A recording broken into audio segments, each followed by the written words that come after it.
Amém. Amém, gente. Amém. Que bom estar aqui com vocês. Já fazia um tempinho que eu não pregava. E quando eu fico sabendo que meu amigo Fabrício vai vir, aí eu... Brincadeira. É coincidência só. Mas é bom estar aqui com vocês porque nós estamos juntos na mesma mesa com Jesus. Esse é o lugar que Ele mais gosta de estar, Ele sabe partir o pão como ninguém. Nós gostamos de comer com os nossos amigos, gostamos de sentar na mesa, de fazer um bom churrasco. Quem não gosta de um churrasquinho? De comer uma pizza gostosa. A gente gosta de estar junto, mas Jesus também gostava de estar com os seus amigos, com os seus discípulos, e Ele fazia isso como ninguém. Ele curtia esse momento como ninguém.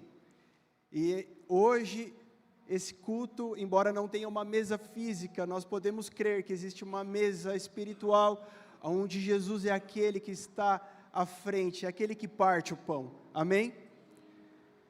Sabe, eu quero compartilhar com vocês um pouco do que aconteceu no nosso pequeno grupo de quarta-feira. Nesse pequeno grupo, e literalmente era um pequeno grupo mesmo, tinham poucas pessoas, mas a gente trouxe uma indagação e eu trago para você também. Quem estava comigo na quarta-feira pode me ajudar a pregar hoje, né, Tainá? E a indagação que eu trago para você é o que nós precisamos fazer para sermos salvos.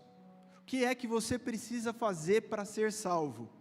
E quando a gente começou o nosso PG, as pessoas começaram a trazer umas ideias sobre isso.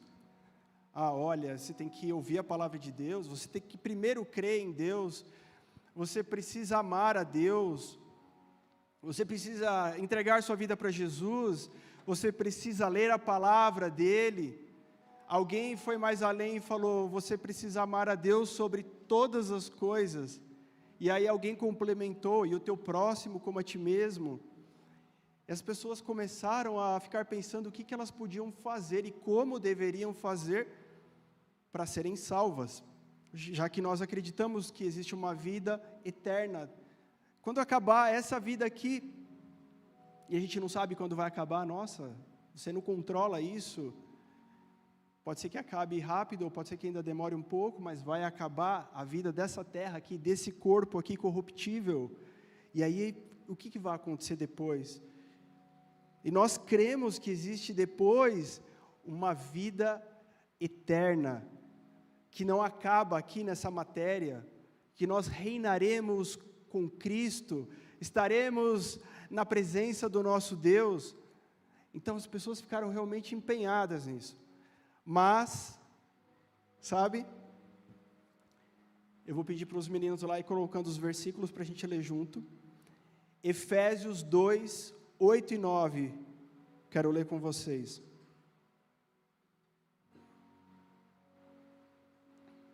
Lê aí comigo, gente.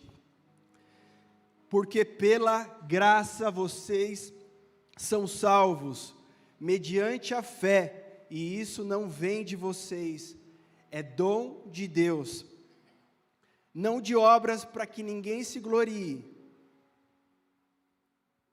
pois somos feitura dele, criados em Cristo Jesus, para boas obras, as quais de antemão preparou para que andássemos nela. É pela graça, diga, pela graça. Agora, quem comeu macarrão, como disse o pastor Júnior, pela graça. Isso. Não fomos nós. Não existe nada que você possa fazer para ser salvo. Não existe nada que eu possa fazer para ser salvo. Foi pela graça que nós fomos salvos. Para que ninguém possa dizer, olha, porque eu fiz isso, porque eu deixei de fazer aquilo, eu fui salvo. Não, não é por isso. A palavra de Deus vai nos garantir que não. Tito 2, 11 e 12. Sabe onde está Tito na tua Bíblia? Vamos lá, Tito, capítulo 2, versículo 11, diz assim, porque a graça de Deus se manifestou trazendo salvação a todos.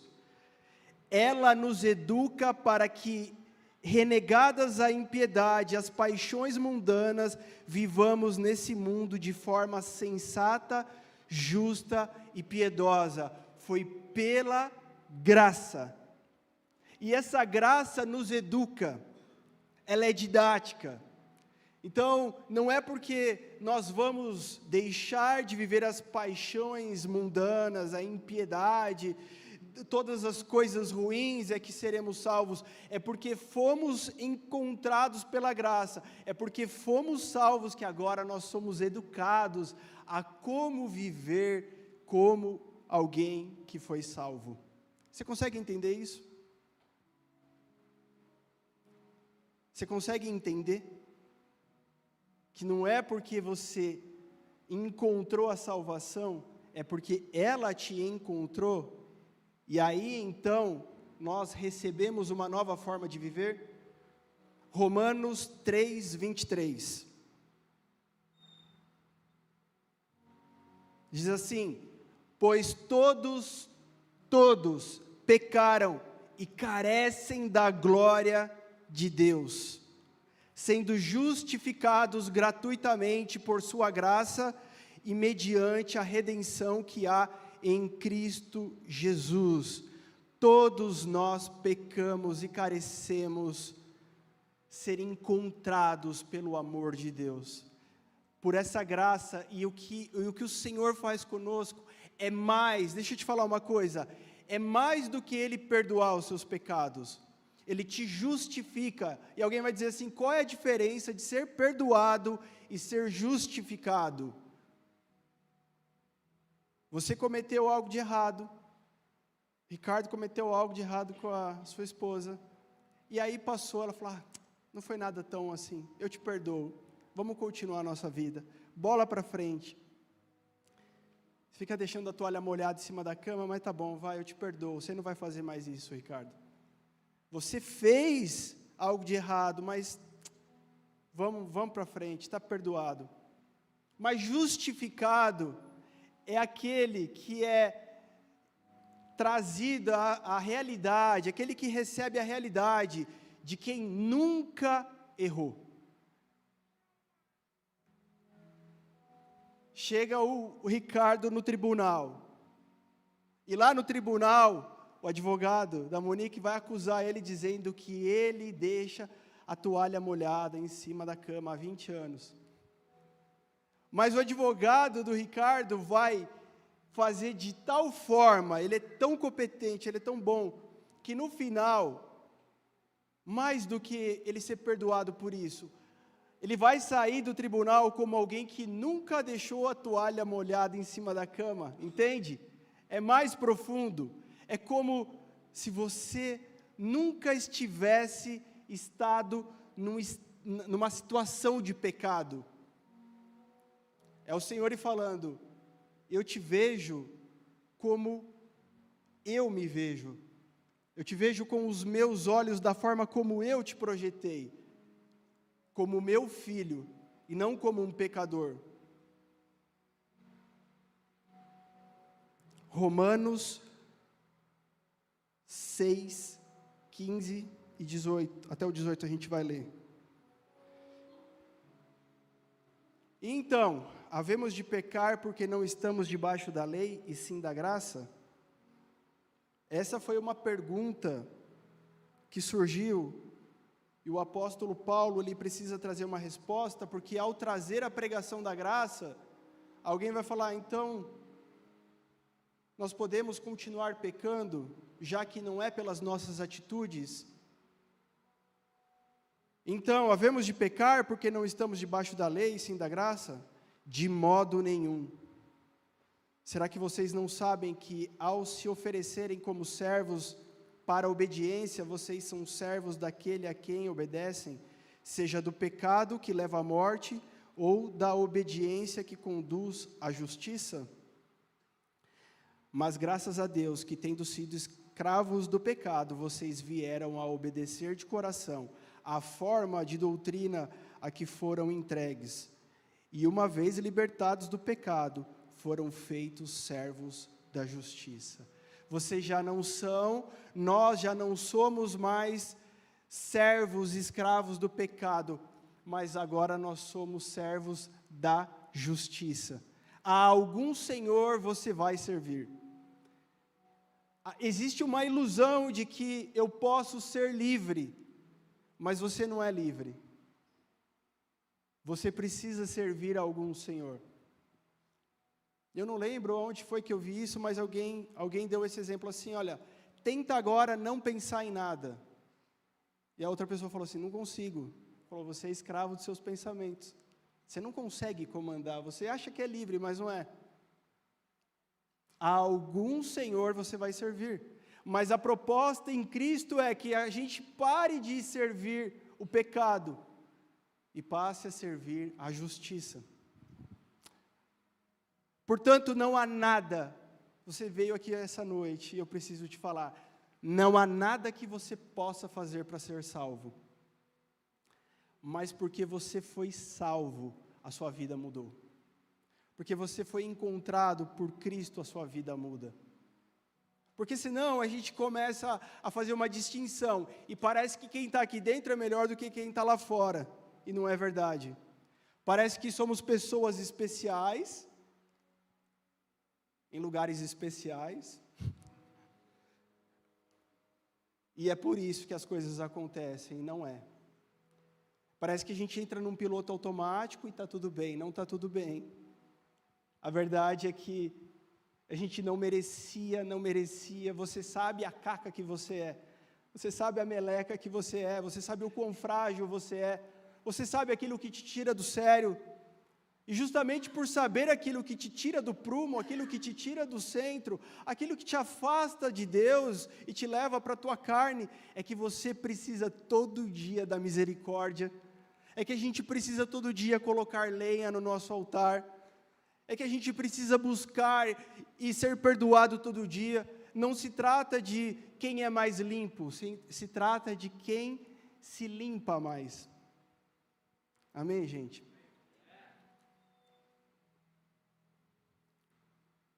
Eu já contei esse testemunho, mas eu vou contar de novo hoje. Teve uma época da minha vida, gente, e eu creio que você também, na tua vida, já passou por altos e baixos, por situações difíceis.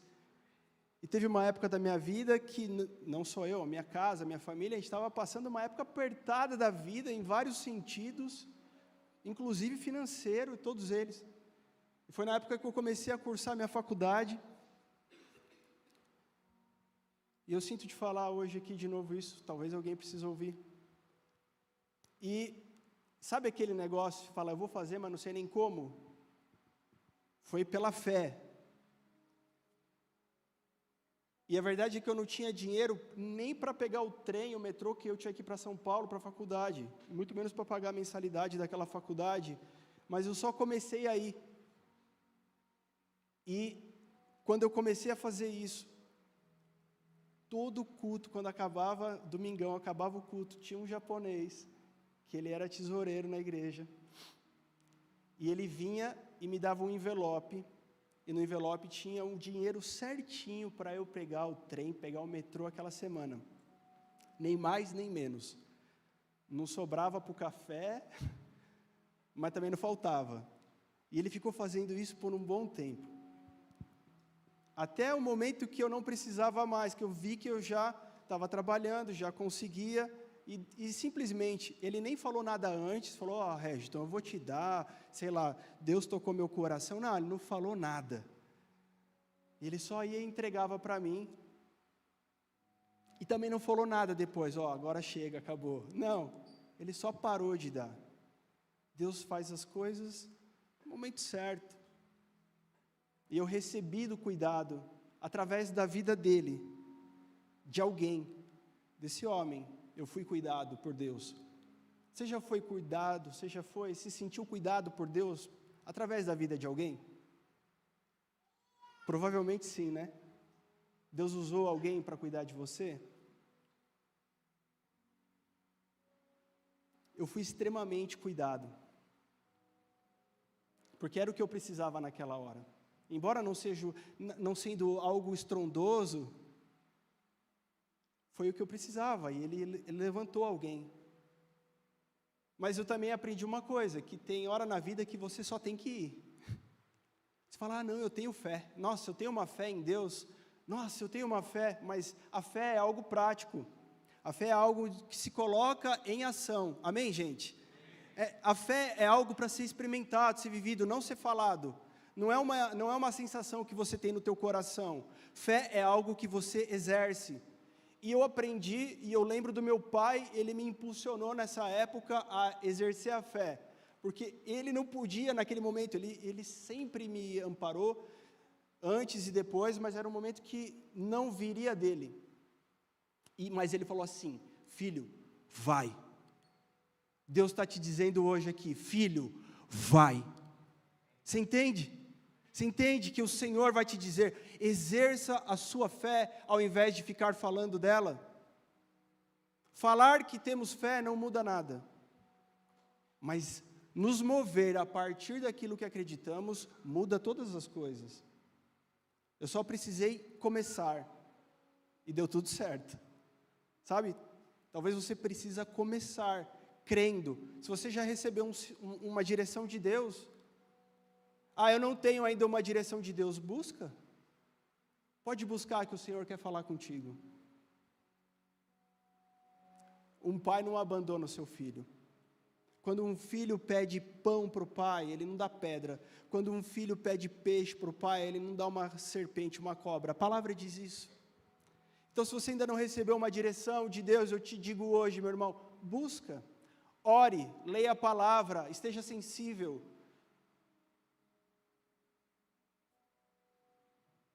Agora, se você recebeu uma direção de Deus, haja, tenha coragem, honre o que você vê no espelho, honre, sabe, aquilo que Deus já te deu, honre e dê os seus passos. E provavelmente, Deus vai se manifestar através da vida de alguém para você. Gente, eu deixei os recados para o final, tá? Vocês não deixam eu esquecer, beleza? Ô pastor, está esquecendo. Teve uma vez que eu estava saindo eu era jovem, gente. Recém tirado a carta, assim, habilitação. Eu estava ainda nos primeiros momentos ali que eu estava dirigindo, jovenzinho, não tinha barba. E aí eu fui sair, eu deixei o carro estacionado na frente do prédio para ficar mais fácil, assim, para sair. Que eu ia para a igreja à tarde que tinha ensaio. E quando eu fui sair e tal, dei tchau pro porteiro ali, falei com ele alguma coisa, e eu fui sair, tinha uma porta de vidro, fui sair, tinha uma menina, uma moça, sendo assaltada por outra moça. Eu falei, nossa, e ela estava apavorada com a bolsa aberta assim, revirando tudo, e a outra, tipo, acelerando ela assim, vai. E eu olhei aqui, e aí eu já olhei do outro lado da rua, e tinha um rapaz, um cara lá assim, ó, acompanhando, eu me liguei. Sabe que eu sou malandro, né, Thiago? Minha cara de malandro. Bastante. Já liguei, ganhei a fita, mano. Agora foi. Agora pegou. Peguei a fita, vi que tinha um safado do outro lado lá, e a mina aqui assaltando a outra, não sei o quê. Gente, eu nem pensei. A porta estava atrás de mim aqui, eu fui, abracei a menina e trouxe ela e entrei rapidão. Não queria que desse tempo do outro chegar. E a menina que estava assaltando ela ficou com uma cara de... Ei. Do nada, assim. E quando ela entrou, ela chorava assim, tipo, desesperada. Mas estava tudo lá, né? A bolsa dela, tudo lá. E ela nem conseguia me agradecer. Aí o porteiro foi pegar água para ela e tal, né? Acudiu ela, e nisso eu saí, que eu estava atrasado para o ensaio, e eu ia tomar uma bronca do meu líder lá da banda. Fui embora, nem falei com a menina. Passou um tempão, e aí cheguei lá, tinha uma cartinha para mim na portaria. A menina agradecendo, você foi um anjo loiro, um anjo bem bonito. Vá. Você foi um anjo na minha vida. Gente, uma carta toda bonita e tal. E nunca falei com ela nunca deixou o telefone, eu não liguei, hein, gente. Homem de Deus é outra coisa. Não liguei para ela, não falei com ela, e ela nunca mais falou comigo, mas naquela hora, Deus usou a minha vida. Sabe, Deus quer usar a sua vida. Assim como você precisa saber que Ele vai usar a vida de alguém para você, para falar com você, para mexer com você, para que a tua vida seja abençoada. Lucas 10, 25, vamos ler o texto da noite.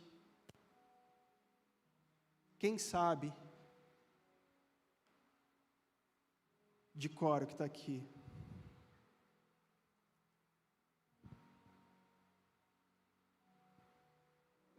Vamos lá. Lucas 10, 25. Em diante. E eis que certo homem, intérprete da lei, se levantou com o objetivo de pôr Jesus à prova. E lhe perguntou: Mestre, que farei para herdar a vida eterna? Olha só, um homem estudioso da lei, ele vai perguntar, mas para que ele pergunta? Para colocar Jesus à prova. Ele estava querendo fazer um teste, uma pegadinha com Jesus. Mestre, o que eu preciso fazer para ser salvo? Foi a nossa pergunta de hoje, foi a pergunta de quarta-feira. E Jesus responde como? Não com uma resposta, mas com outra pergunta. O que está escrito na lei e como você entende? Aí ele responde: ame o Senhor seu Deus de todo o seu coração, de toda a tua alma, com todas as tuas forças e com todo o teu entendimento, e ame o seu próximo como você ama a si mesmo. Então Jesus responde: você respondeu corretamente, faça isso e você viverá. Jesus tem muito bom humor aqui nessa passagem. Então esse homem traz uma pergunta para Jesus querendo prová-lo, mas Jesus devolve a pergunta. E ele tinha uma resposta boa, bonita, preparada, teologicamente preparada para esse momento. E ele fala bonito. Ele vai citar Deuteronômio, e ele vai falar que precisamos amar o Senhor sobre todas as coisas, e o nosso próximo como a nós mesmos. Então Jesus fala: faça isso. Se você sabe, então faz. Mas ele, querendo justificar-se, perguntou a Jesus: quem é o meu próximo? Toda vez que a gente sabe o que precisa fazer, mas não tem coragem, a gente vai arrumar uma justificativa. A gente vai trazer alguma outra pergunta para justificar o porquê não fazemos aquilo que devemos fazer. E Jesus vai responder a ele. Um homem descia de Jerusalém para Jericó e caiu nas mãos de alguns ladrões. Estes, depois de tirar-lhe a roupa e causar muitos ferimentos, retiraram-se, deixando-o semi-morto. Por causalidade, um sacerdote estava descendo por aquele mesmo caminho e, vendo aquele homem, passou de largo. De igual modo, um levita descia por aquele lugar e, vendo-o, passou de largo. Certo samaritano que seguia o seu caminho, passou por perto do homem e, vendo-o, compadeceu-se dele. E, aproximando-se, fez curativos nos ferimentos dele, aplicando-lhes óleo e vinho. Depois colocou aquele homem sobre o seu próprio animal, levou-o para uma hospedaria e tratou dele. No dia seguinte, separou 2 denários e os entregou ao hospedeiro, dizendo: cuide desse homem. Se você gastar algo a mais, farei o reembolso quando eu voltar. Então Jesus perguntou: qual destes 3 lhe pareceram ter sido o próximo do homem que caiu nas mãos dos ladrões? O intérprete da lei respondeu: o que usou de misericórdia para com ele. Então Jesus lhe disse: vá e faça o mesmo. Gente, esse homem vai interrogar Jesus. Muitas vezes a gente vai orar, a gente vai falar com Deus, a gente vai falar com Jesus, justamente fazendo a mesma coisa, trazendo pergunta para Deus. Ah, Deus, por que está acontecendo isso, Deus? Ah, Deus, por que meu marido é tão ruim, Deus? Ah, por que minha mulher? Ah, por que eu não arrumo um namorado? Ah, por que eu não arrumo um emprego? Ah, por que a porta da prosperidade está fechada? Por que a porta, todas as portas dos desesperados, a gente começa a perguntar para Deus. A gente faz pergunta, e a gente nem para ouvir a resposta, que a gente já fala um amém e vaza, para não ter perigo. Esse homem traz para Jesus perguntas que ele tinha as respostas, mas não vivia aquilo. Cuidado com o que você pergunta, sabe? Jesus usa do bom humor, eu fico imaginando um Jesus, ele estava tranquilaço nesse dia, como se algum dia ele não tivesse, né? O dono de toda a paz, da paz que excede todo entendimento. Jesus, ele usa o bom humor aqui. O que você acha? Sabe? Talvez nas tuas perguntas a Deus, ele vai falar, mas e o que você acha? O que é a resposta? Deus, será que esse negócio, devo ou não devo? Aí ele pergunta assim para você, o que você acha? Fala, eu acho que é pecado, mas devo ou não devo? Eu acho, Deus, que te desagrada, mas devo ou não devo? Sabe? Então Jesus vai perguntar para ele, ele vai trazer uma resposta, ó, nota 10 da escola dominical.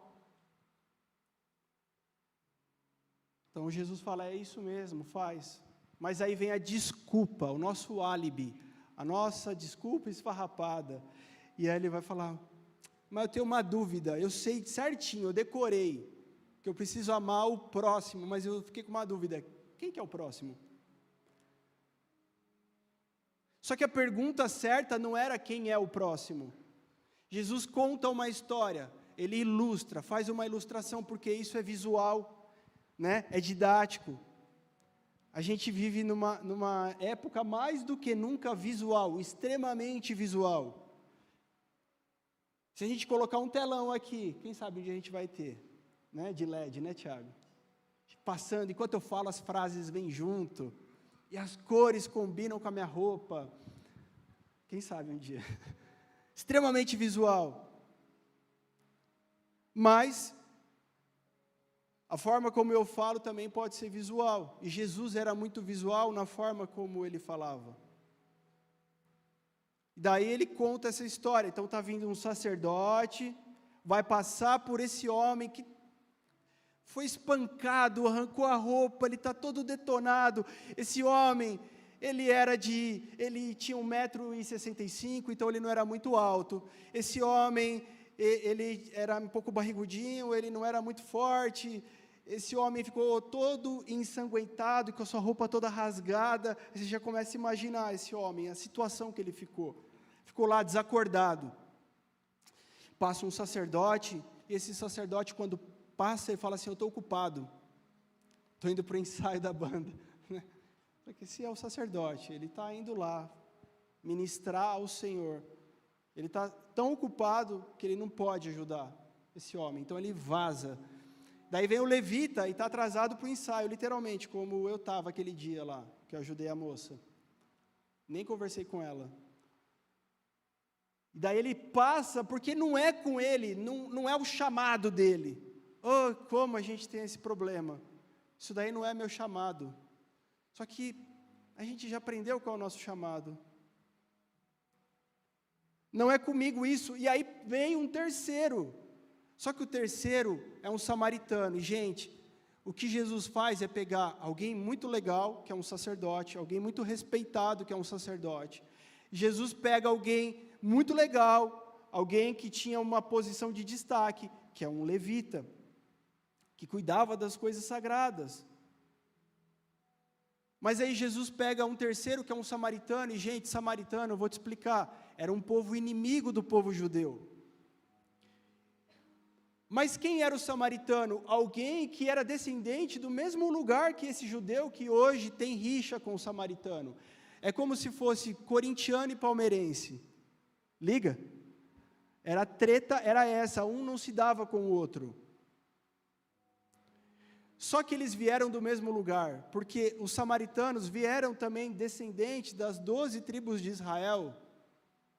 Do mesmo pai Abraão, Isaac, Jacó, vieram do mesmo lugar.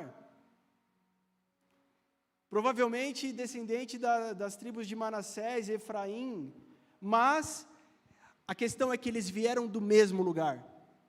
Mas existe uma divisão, talvez você já ouviu falar disso, uma hora Israel se divide entre Reino do Norte e Reino do Sul. E as tribos ficam divididas. E nessa hora já começa uma rixa. Mas esses samaritanos foram um povo que receberam castigo de Deus. Não que os outros não tenham recebido, mas recebeu primeiro. Recebeu com força. Eles foram feitos escravos, eles foram levados cativos, e aí começou uma mistura cultural, uma mistura de raça, uma miscigenação, começou um sincretismo, que é a mistura de religiões. Então, como que o judeu via? Como um povo misturado, porque agora eles abraçaram outra cultura, tem gente de outros povos misturado lá com eles, porque agora eles adoram outros deuses. Então, daí em diante, eles são mal vistos. Mas, nessa hora, o samaritano, ao passar e ver aquele homem, ele não pensa assim, bom, será que ele também é um samaritano como eu? Ou será que ele é um judeu que me odeia?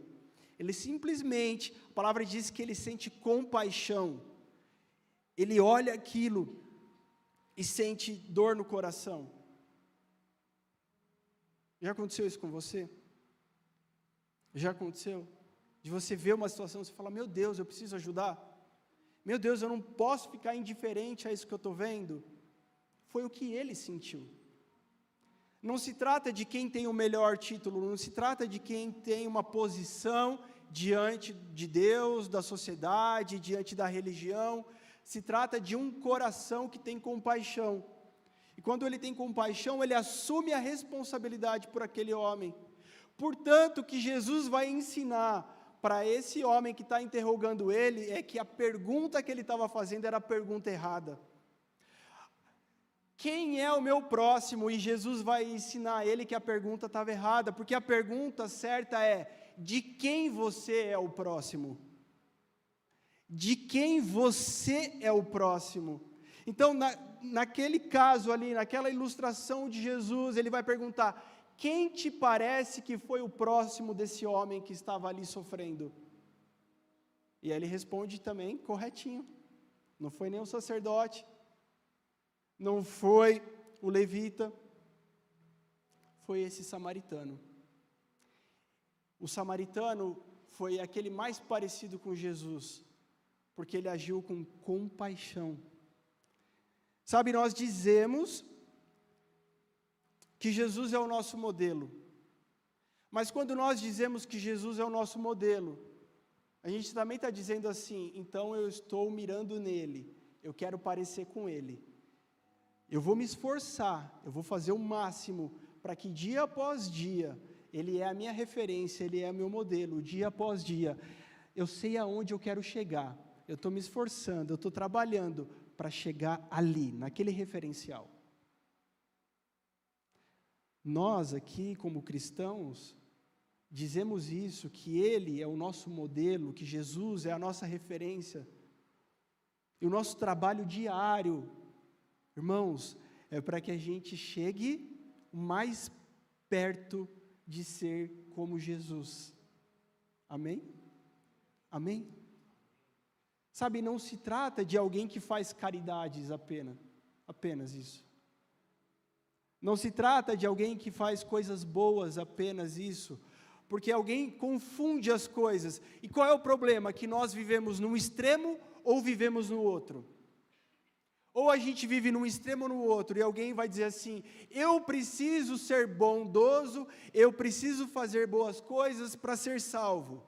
E alguém está no outro extremo falando assim, eu já aprendi que eu não preciso fazer nada, e eu vivo a vida como eu quero. E não é isso. Amém, gente? Vamos construir mais um pouquinho isso hoje, mais um alicercezinho. Sabe, se você foi encontrado pelo amor de Jesus, não é mais sobre você, querido, é sobre mais alguém. Se você foi encontrado pela salvação de Jesus na sua vida, não é mais sobre você, é sobre mais alguém agora. Se você foi curado, não é mais sobre você, é sobre alguém que precisa ser curado agora.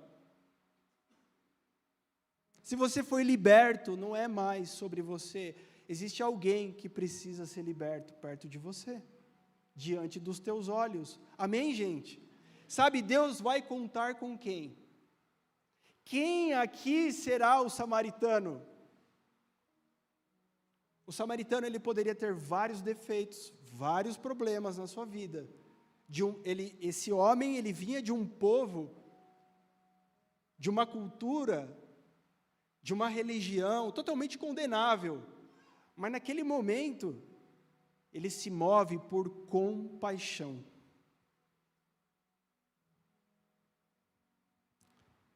E acreditem os senhores, eu já vi muitas pessoas fora da igreja que têm um coração cheio de compaixão. E eu já vi pessoas dentro da igreja que têm compaixão zero.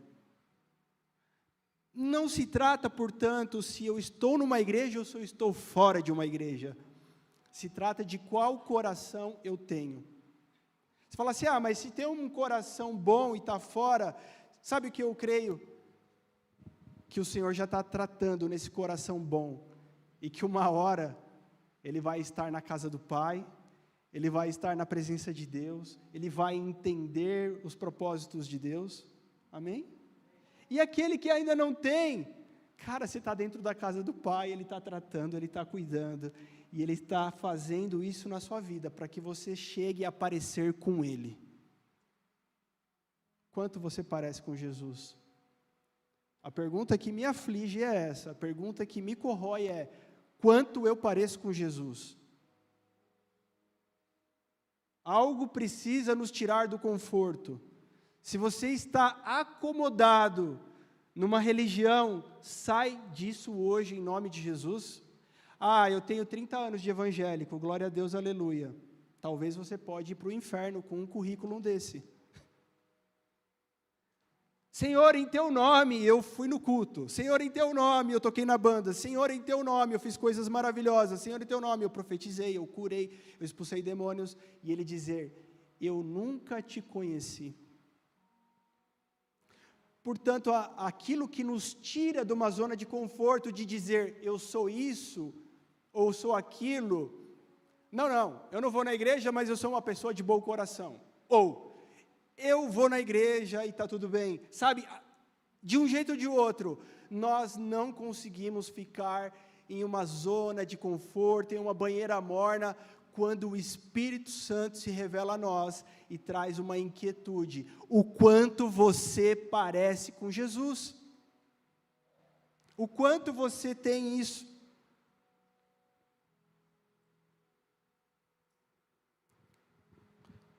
Filipenses 2, versículo 5, nós vamos ler até o 11. Vamos ler junto aqui. Tenham entre vocês o mesmo modo de pensar de Cristo Jesus, que mesmo existindo na forma de Deus, não considerou o ser igual a Deus, algo que deveria ser retido a qualquer custo. Pelo contrário, ele se esvaziou assumindo a forma de servo, tornando-se semelhante aos seres humanos e reconhecido em figura humana.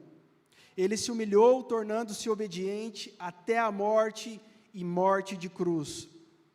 Por isso também Deus o exaltou sobremaneira, ele deu o nome que está acima de todo nome, para que ao nome de Jesus se dobre todo o joelho nos céus, na terra e debaixo da terra, e toda a língua confesse que Jesus Cristo é o Senhor, para a glória de Deus Pai. Sabe, se até Jesus, ele se humilhou para ser exaltado, imagina eu e você. Ele abre mão, ele poderia falar, quer saber, eu sou Deus. Na hora que ele está pregado naquela cruz, ele poderia falar, quer saber, chega de sofrimento, um bando de pecador, e mandar fogo do céu e consumir tudo. Em cada momento, em cada situação, ele poderia usurpar, ou seja, tomar à força aquilo que era dele, mas a missão não era essa. Então, ele assume a forma de servo. Se o teu modelo é Jesus, você precisa assumir a forma de servo. Servo é aquele que serve. Se a nossa referência é Cristo, amados, a gente precisa servir uns aos outros. A gente precisa dar preferência para o outro. Eu sei que é difícil e eu falo isso por mim. O quanto é difícil, porque quando você toma uma fechada no trânsito, por exemplo, o seu instinto não é de dar preferência. Fala, puxa vida, me fecha mesmo e toma o teu lugar, toma a frente. Não, o nosso instinto é miserável, eu vou te fechar também. Se você é passado para trás, você pensa, vou passar para trás também. Me tapearam, vou tapear também. E sem perceber, talvez, hoje, meu irmão, você está replicando aquilo que fizeram com você, que fizeram na tua vida. Você só vai reproduzindo e replicando. Mas o nosso modelo não é esse mundo. O nosso modelo é Cristo. Cristo é aquele que toma o lugar de servo, para servir, é aquele que age com misericórdia, com compaixão. Vamos lembrar? Quando ele pega aquela mulher lá em ato de adultério, pleno adultério, aqueles homens queriam apedrejar aquela mulher, e o que ele faz? Não sei ao certo, ele abaixa, começa a escrever na areia, e aqueles homens vão saindo de perto da mulher, eu não sei o que ele escreveu, acho que ele começou a escrever o nome das esposas. Vou falar com a dona Maria, com a dona Cleide. Jesus vai escrevendo e os homens vão indo embora e fica aquela mulher.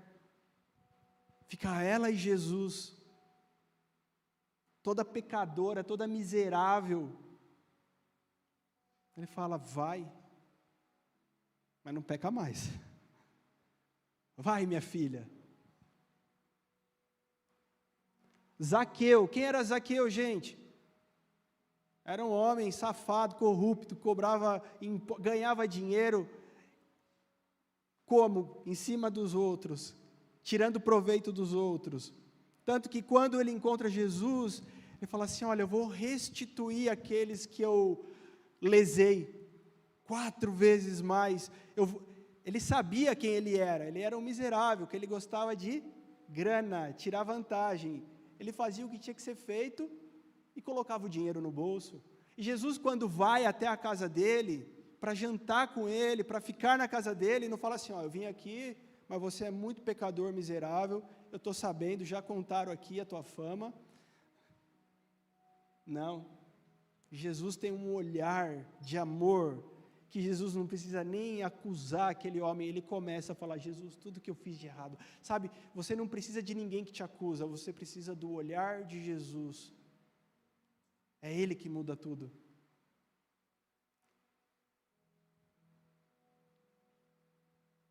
Quantas situações, Jesus na cruz tem um ladrão, sabe, Jesus estava ali para morrer por um povo pecador, eu e você, mas ele não tinha pecado nenhum, mas quem que recebia a morte de cruz? Os piores bandidos, os piores daquela época, e ele está no meio de 2 bandidão. Então, eu logo penso que aquelas pessoas que estavam ali sendo crucificadas naquele momento, junto com Jesus, não era gente boa. Mas um deles fala assim, Jesus, lembra de mim, quando você entrar no paraíso. O que ele fala? Não vai dar. Não vai dar, que você tem que ir na igreja evangélica, lá na Viva, você precisa ir lá, precisa fazer o Connect, precisa se batizar, precisa dar um abraço nos 3 pastores que tem lá. Não. Você é dizimista? Ele pergunta para o ladrão. Você dá dízimo? Você fez primeira comunhão, seu miserável? Fala, você vai estar comigo ainda hoje. A misericórdia de Jesus. Misericórdia de Jesus. Que você nunca caia no erro de achar que você está fazendo alguma coisa boa, então é por isso que você está indo para o lugar certo. Mas que você nunca caia no erro de estar acomodado também. Não tem nada que eu possa fazer mesmo. É graça, então se eu fizer errado, não tem problema, que amanhã Jesus vai me perdoar. Se eu der uma escorregada aí, a gente já até programa a escorregada, vai ser sábado à noite, vai ser sexta-feira, naquele happy hour, a gente já até programa e já vai pedindo perdão antecipado. Se Ele nos encontrou, nos alcançou, queridos, já não vivemos debaixo da servidão do pecado, não é Ele mais o nosso Senhor é justiça. A gente pode vir aqui cantar várias músicas felizes, alegres, músicas que choramos, várias emoções, vários sentimentos, apagamos a luz. A gente pode vir aqui e cumprir bons rituais, a gente pode fazer várias coisas, mas o que o Senhor deseja encontrar é um coração verdadeiro. É um coração para Ele. É um coração disposto. Vocês acreditam nisso, gente? Amém?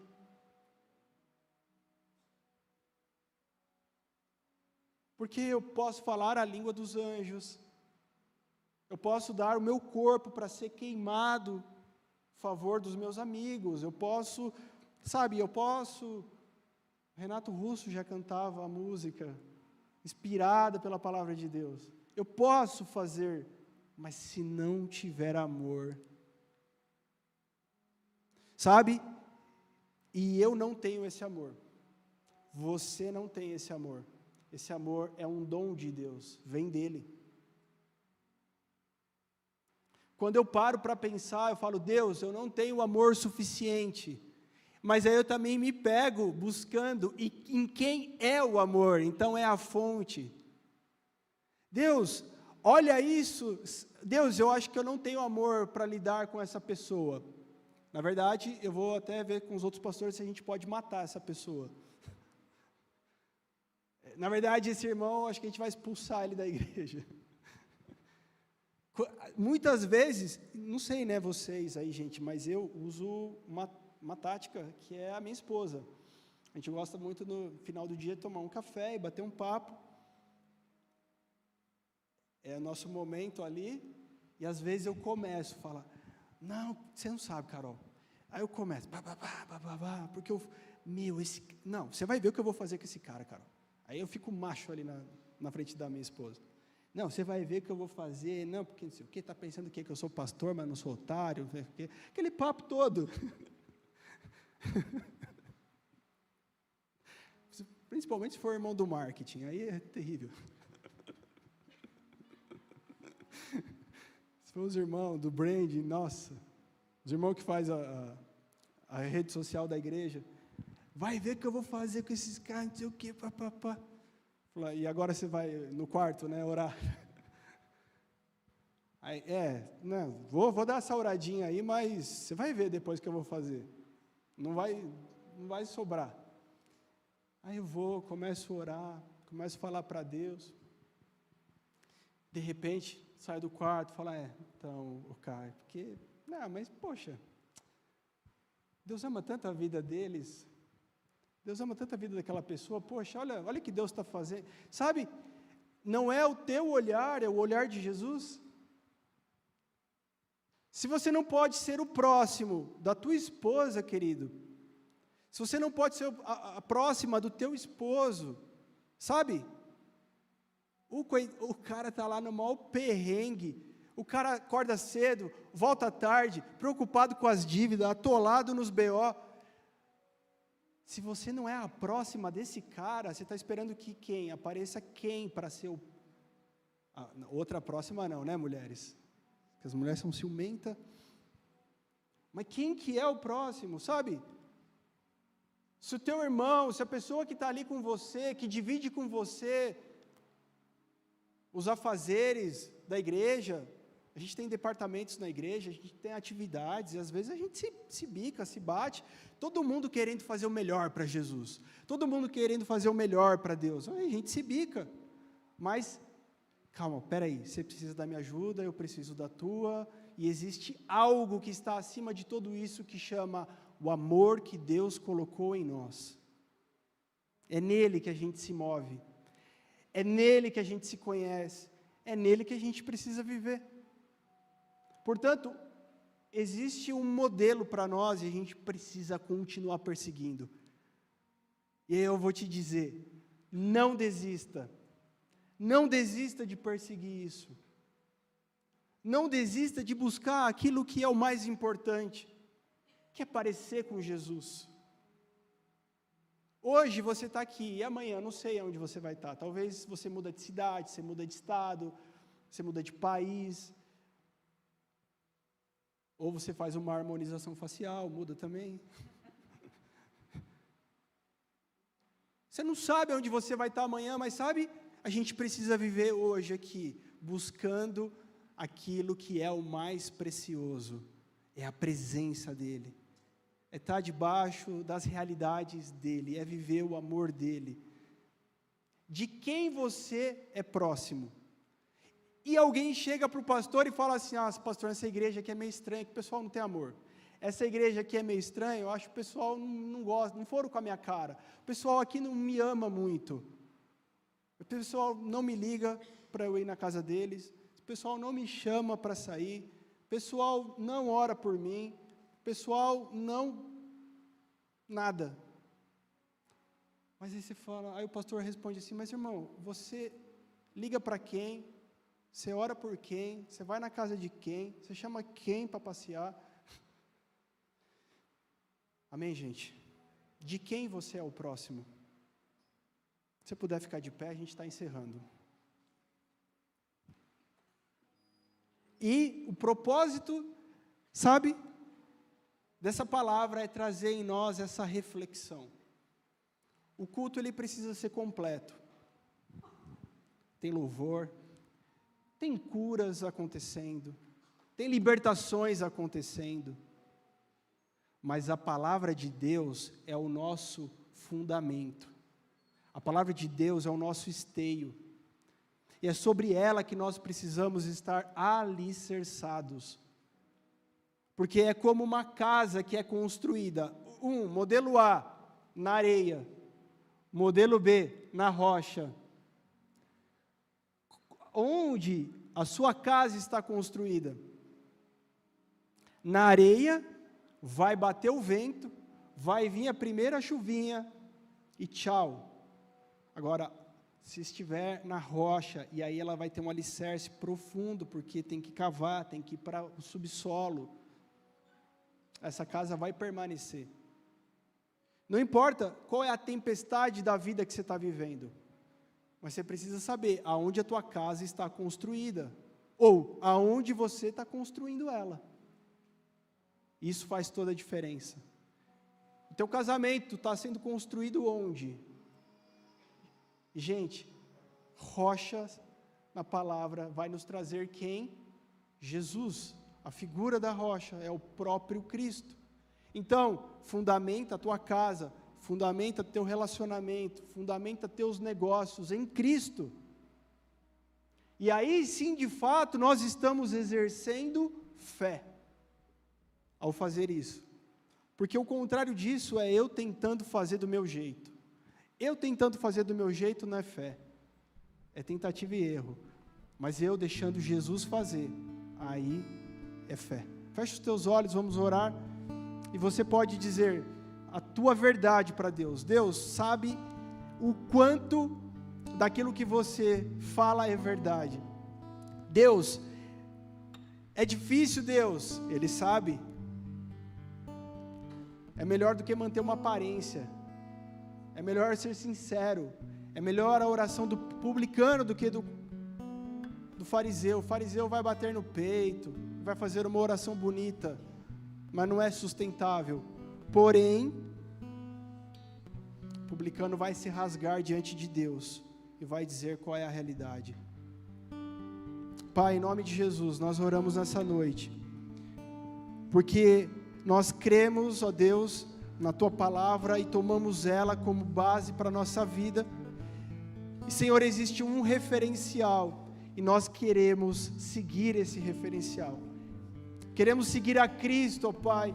Queremos, viver como Cristo, nos entregar como Cristo, mas não temos isso de nós mesmos. Portanto, Senhor, se não for o Teu Espírito Santo em nós, continuaremos a ser os mesmos, mas se o Teu Espírito agir em nós, já não seremos iguais, já não seremos os mesmos. Pai, eu quero nessa noite ministrar, Senhor, salvação, libertação. Eu quero ministrar o agir, o fluir do Teu Espírito Santo sobre essa casa, sobre cada família representada aqui, Senhor, sobre cada casamento, Senhor, pais e filhos, ó Deus, situações que aos olhos humanos não existe saída, não existe o que possa ser feito, mas, Senhor, Tu és aquele que tem a última palavra, Tu és aquele que tem a chave, Tu és aquele que abre a porta, Tu és aquele que fecha a porta, Tu és aquele que tem o sim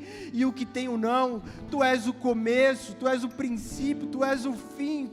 O Senhor é o dono de todas as coisas. Muito obrigado, Senhor.